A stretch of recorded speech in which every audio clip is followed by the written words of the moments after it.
Hi అండి, welcome back to my channel.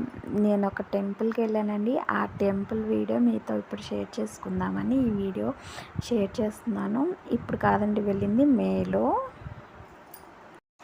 రాజుల కాలపు నాటి గుడి అండి.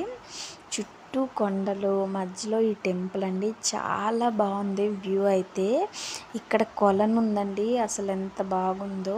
కొలను కూడా నాకు చాలా బాగా నచ్చింది. చుట్టూ కొండలు, గుడి, కొలను నాకు చాలా బాగా నచ్చాయండి.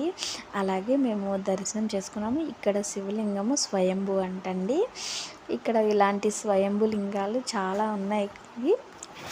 ఇది మెయిన్ అన్నమాట.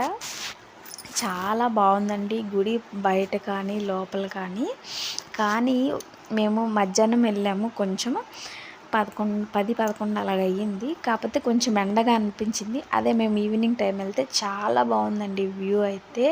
నాకు చాలా బాగా నచ్చింది. చుట్టూ కొండలు. ఈ గుడి మొత్తం రాజుల కాలం నాటిది, చేతితో చెక్కబడిందంటండి. చాలా బాగుంది. కొలను ఉంది కదా, కొలనుకు కూడా ఒక విశిష్టత ఉందండి. ఏంటంటే కొలనులో వాటర్ ఎప్పుడు ఇంకిపోవట. మేము వేసవికాలం వెళ్ళాము ఫుల్, అయినా సరే అప్పుడు కూడా కొలనులో వాటర్ ఉన్నాయి చూసారా.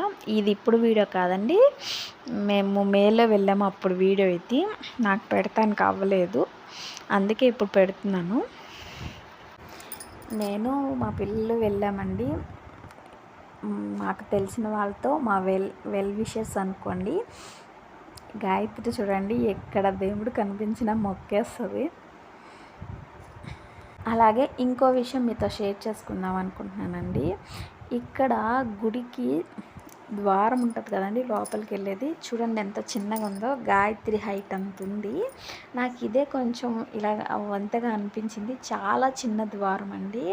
మేము మెయిన్ది చూపించాను కదా, అక్కడ కూడా ఇంతే ద్వారము. ఒకళ్ళు లోపలికి వెళ్ళిన తర్వాత ఇంకోళ్ళు బయటికి రావాలి. చాలా చిన్నగా ఉంది కదా. అలాగే నా వీడియోస్ మీకు నచ్చితే లైక్ చేయండి, షేర్ చేయండి, సబ్స్క్రైబ్ చేయండి. Thank you.